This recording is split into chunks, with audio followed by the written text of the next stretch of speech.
जय श्री राम आप सभी को। जैसे आपने देखा कि पिछले अध्याय में हमने अभी सुंदरकांड पूरा किया है और अब हम करेंगे लंका कांड। तो आइए मेरे साथ आप लोग भी बने रहिए और हम इसको पूरा करते हैं। पूरा देखिएगा तभी समझ आएगा और जानिए मेरे साथ लंका कांड कैसे हुआ था और कैसे श्री राम जी लंका तक पहुंचे थे। लव निमेष परमाणु जुगु बरस कल्प सरचंड भजसि नमन ते ही राम को कालु जासु को दंड। लव निमेष परमाणु वर्ष युग और कल्प जिनके प्रचंड वान है और काल जिनका धनुष है, हे मन तू उन श्री राम जी को क्यों नहीं भजता। सिंधु बचन सुनी राम सचिव बोली प्रभु अस कहेऊ अब विलंबु के ही काम करहु सेतु उतरे कटकू। समुद्र के वचन सुनकर प्रभु श्री राम जी ने मंत्रियों को बुलाकर ऐसा कहा। सुनिए कैसा कहा। अब विलंब किस लिए हो रहा है, सेतु पुल तैयार करो जिसमें सेना उतरे। सुनहु भानुकूल केतु जामवंत कर जोरी कह नाथ नाम तब सेतु नर चढ़ी भव सागर तरही। जामवंत ने हाथ जोड़कर कहा, हे सूर्य कुल के ध्वजा स्वरूप कीर्ति को बढ़ाने वाले श्री राम जी सुनिए। हे नाथ, सबसे बड़ा सेतु तो आपका नाम ही है, जिस पर चढ़कर जिसका आश्रय लेकर मनुष्य संसार रूपी समुद्र से पार हो जाता है। यह लघु जलधि तरत कति बारा असु सुनि पुनि कह पवन कुमारा प्रभु प्रताप बरनावल भारी सो सेऊ प्रथम पयो निधि बारी। फिर यह छोटा सा समुद्र पार करने में कितनी देर लगेगी। ऐसा सुनकर फिर पवन कुमार श्री हनुमान जी ने कहा, प्रभु का प्रताप भारी बरवानल समुद्र की आग के समान है। इसने पहले तो समुद्र के जल को भी सोख लिया था। तब रिपुनारी रुदन जल धारा भरे बहोरी भयउ तेहि खारा। सुनी अति उक्ति पवन सुत केरी हर से कपि रघुपति तन हेरी। परंतु आपके शत्रुओं की स्त्रियों के आंसुओं की धारा से यह फिर भर गया और उसी से खारा भी हो गया। हनुमान जी की यह अलंकार पूर्ण युक्ति सुनकर वानर श्री रघुनाथ जी की ओर देखकर हर्षित हो गए। जामवंत बोले दो भाई नल नील ही सब कथा सुनाई। राम प्रताप सुमिरी मन माही रहु सेतु प्रयास कछु नाही।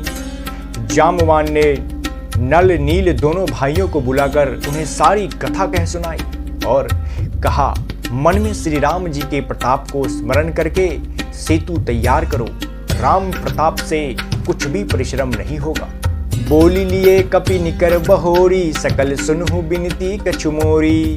राम चरण पंकज उर धरहु कौतुक एक भालु कपि करहु। फिर बानरों के समूह को बुला लिया। इसने बुला लिया जामवंत जी ने और कहा, आप सब लोग मेरी कुछ विनती सुनिए। अपने हृदय में श्री राम जी के चरण कमलों को धारण कर लीजिए और सब भालू और बानर एक खेल कीजिए। धाबहु मरकट बिकट बरु था आनहु बिपट गिरनह के जूथा। सुनी कपि भालू चले करि हुहा जय रघुबीर प्रताप समूहा। विकट बानरों के समूह दौड़ जाइए और वृक्षों तथा पर्वतों के समूहों को उखाड़ लाइए। यह सुनकर बानर और भालू हुंकार करके और श्री रघुनाथ जी के प्रताप समूह की अथवा प्रताप के पुंज श्री राम जी की जय पुकारते हुए चल दिए। अति उतंग गिरि पादप नील ही लेहि उठाई आनि देहि नल नील ही रचि ते सेतु बनाई। बहुत ऊंचे ऊंचे पर्वतों और वृक्षों को उखाड़ कर उठा लेते हैं और ला लाकर नल नील को देते हैं। वे अच्छी तरह गढ़कर सुंदर सेतु बनाते हैं। शैल विशाल आनी कपि देही कंदुक ईन नल नील ते लेही। देख सेतु अति सुंदर रचना बिहसी कृपा निधि बोले बचना। बानर बड़े बड़े पहाड़ लाला कर देते हैं और नल नील उन्हें गेंद की तरह ले लेते हैं। सेतु की अत्यंत रचना देखकर कृपा सिंधु श्री राम जी हंसकर वचन बोले। क्या बोले तो चलिए आइए सुनते हैं। परम रम्य उत्तम यह धरनी महिमा अमित जाय नहीं बरनी।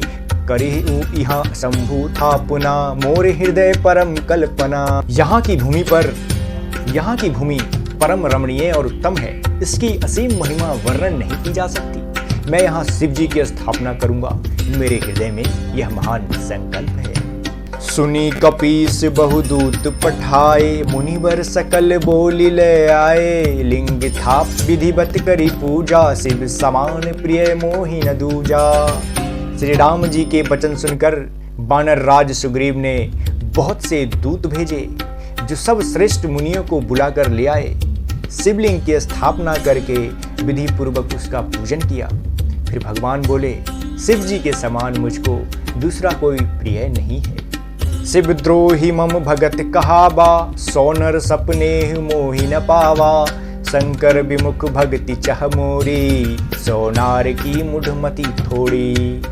जो शिव से द्रोह रखता है और मेरा भक्त कहलाता है, वह मनुष्य सब प्रेम में भी मुझे नहीं पाता।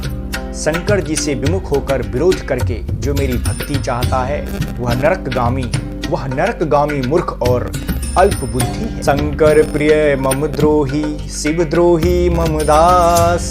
ते नर करहि कलप भरी, घोर नरक महुबास। जिनको शंकर जी प्रिय हैं, परंतु जो मेरे द्रोही हैं, एवं जो शिव जी के द्रोही हैं और मेरे दास बनना चाहते हैं, वे मनुष्य कल्प भर घोर नरक में निवास करते हैं। जे रामेश्वर दर्शनु करहि, ते तनु तजि मम लोक सिधरिहि। जो गंगा जलुआनी चढ़ाई, सौ साजुज मुक्ति नर पायहि। जो मनुष्य मेरे स्थापित किए हुए इन रामेश्वर जी का दर्शन करेंगे, वे शरीर छोड़कर मेरे लोक को जाएंगे। और जो गंगा जल लाकर इन पर चढ़ावेगा, वह मनुष्य साजुज्य मुक्ति पावेगा, अर्थात मेरे साथ एक हो जाएगा। होई अकाम जो छल तजि सेहि, भक्ति मोर तेहि शंकर देहि। मम कृत से तू जो दर्शनु करहि, सौ बिनु श्रम भव सागर तरिहि। जो छल छोड़कर और निष्काम होकर श्री राम जी की सेवा करेंगे और उन्हें शंकर जी मेरी भक्ति देंगे, जो मेरे बनाए सेतु का दर्शन करेगा, वह बिना ही परिश्रम संसार रूपी समुद्र में तर जाएगा। राम बचन सबके जिय भाए, मुनिवर निज निज आश्रम आए। गिरजा रघुपति के यह रीति, संतत करहि प्रणत पर प्रीति। श्री राम जी के वचन सबके मन को अच्छा लगता है। तदंतर वे श्रेष्ठ मुनि अपने अपने आश्रम को लौट आए। शिव जी कहते हैं, हे पार्वती, श्री रघुनाथ जी की यह रीति है कि वे शरणागत पर सदा प्रीति करते हैं। बांधा सेतु नील नल नागर, राम कृपा जसु भय उजागर। बूढ़ही आनहि बोरहि जेई, भय उपल बोहित समतेई। चतुर नल और नील ने सेतु बांधा। श्री राम जी के कृपा से उनका उज्जवल यह सर्वर्थ फैल गया। जो पत्थर अपने आप ही डूबते हैं और दूसरों को भी डुबा देते हैं, वे ही जहाज के समान स्वयं तैरने वाले और दूसरों को पार ले जाने वाले हो गए। महिमा यह ना जलधि कई वर्णी, पाहन गुण ना कपनह कई करनी। ये ना तो समुद्र की महिमा वर्णन की गई है, ना पत्थरों का गुण है और ना बानरों की ही कोई करामात है। श्री रघुवीर प्रताप ते, सिंधु तरे पाषाण। तै मति मंद जय राम तजी, भजहि जाय प्रभुआन। श्री रघुवीर के प्रताप से पत्थर भी समुद्र तैर गए।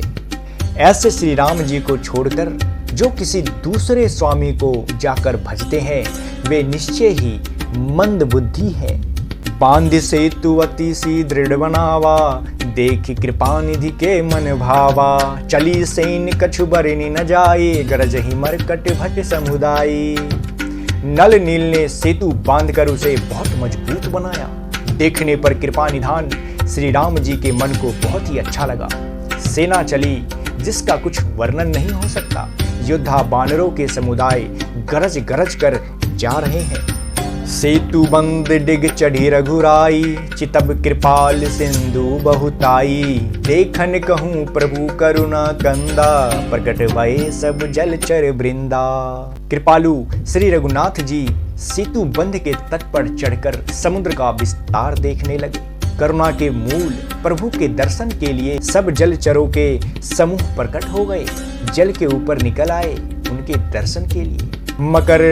मकर नरक नाना झस ब्याला, सत जो जन तन परम विशाला। आई सेउ एक तिन्ही जे खाए, एक नह के डरते ही डेराही। बहुत तरह के मगर, घड़ियाल, मच्छ और सर्प थे, सांप थे, जिनके 100-100 योजन के बहुत बड़े विशाल शरीर थे, बहुत ही भयंकर लग रहे थे। कुछ ऐसे भी जंतु थे जो उनको भी खा जाए ऐसा लग रहा था। किसी किसी के डर से तो वे भी डर रहे थे।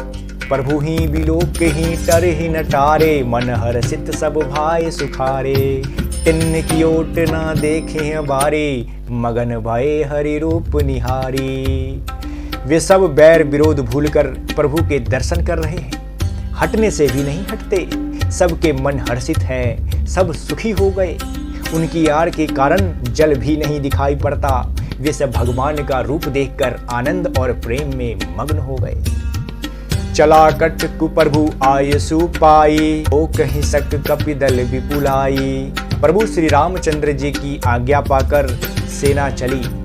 वानर सेना की विपुलता, अत्यधिक संख्या को कौन कुछ कह सकता है। इतनी बड़ी संख्या थी, इसे कोई कुछ कहने से भी डर रहा है।